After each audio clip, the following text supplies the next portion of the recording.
नमस्कार मंडळी, कशा आहात सगळे? मजेत आहात ना? तर नवीन दिवसाची नवीन सुरुवात आज आहे 13 एप्रिल. माझ्या अर्णवचा बड्डे आहे 11वा. दरवर्षी ना शाळेला सुट्टी लागते, एक्झाम होते आणि 10 तारखेपर्यंत 10 एप्रिलपर्यंत ना सुट्टी लागतेच लागते.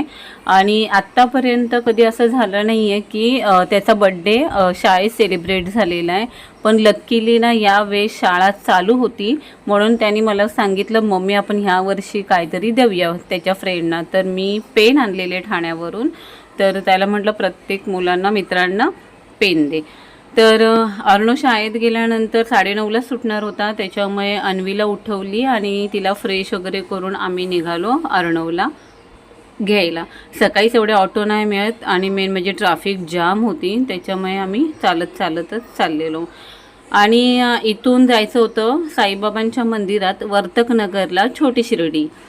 तर कोणाचाही घरात बड्डे असेल ना तर आम्ही पहिलं वर्तकनगरला जातो बाबांच्या दर्शनाला. तर अन्वी ज्या स्लो चालत होती ना ज्याप्रमाणे, तशीच मलाही चालावं लागत होतं. मध्येच तिला तहान लागली. आम्ही 8:45 वाजता सकाळी निघालो. 8:45-9ला निघालो, कारण 9:30ला अर्णव सुटणार होता आणि सकाळी काही रिक्षा मिळत नाही म्हणून आम्ही चालतच जाणार होतो दोघी. तर इथे ना पाण्याची बॉटल घेतली, घरातून घेते वेळेस मी विसरलेली. आणि मंदिरात गेल्या म्हटलं मग तिथेच ताट घेईल हाराचं वगैरे आणि मुलांकडून दर्शन करून घेईल. तर बरोबर जेव्हा शाळा सुटली ना, हे बघा त्याच टायमाला मी इथे आली. अन्वीला सुट्टी पडून साधारण 10-15 दिवस होत आलेले आहेत. ती काय नर्सरीला होती, त्यांची एक्झाम आधीही झाली आणि मग सुट्ट्याही लागलेल्या. ते इथे अन्वी दादाची वेट करते. आणि हे वॉचमॅन काका आहेत ना, ते अन्वीचे बाबा आहेत, म्हणजे ती बाबाच बोलते इथे ॲडमिशन झाल्यापासून. त्याच्यामुळे ते तिला भेटायला आधी पुढे आले आणि ती वाट बघवती दादाची, कधी येतोय तो.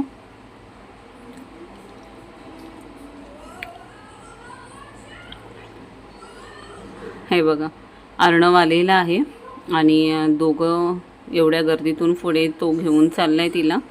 आम्ही आता इथून ना ऑपोजिट साईडला जाणार, शिवाजी हॉस्पिटलच्या साईडला. तिथून आम्ही डायरेक्ट ऑटो मिळते का बघणार मंदिरात जायला.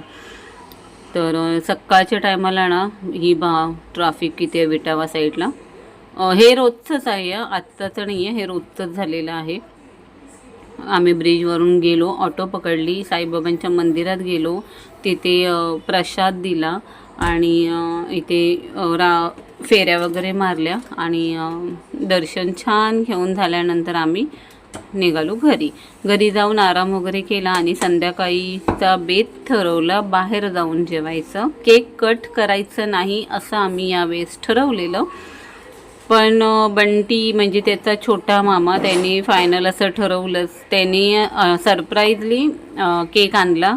तो कोणाच्याही बड्डेला केक आणतो, आम्ही तर नाहीच ठरवलेलं, पण त्यांनी रात्री 11-11:30 वाजता केक आणलाच.